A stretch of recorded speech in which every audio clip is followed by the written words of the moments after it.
Hey everyone, welcome to Wellers. Today I'll show you how to set iPhone ringtones on Android. Let's open the Play Store, search for Zedge in the search bar.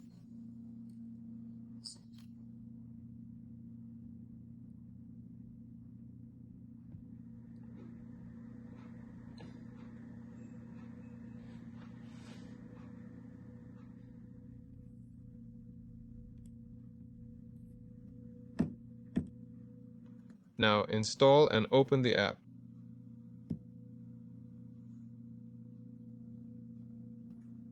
Accept the terms.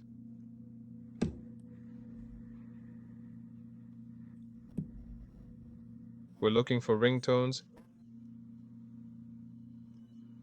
Search for iPhone ringtones.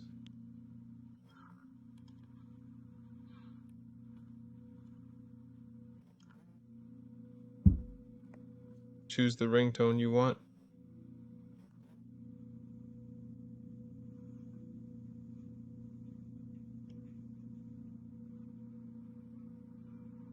Download and set the ringtone.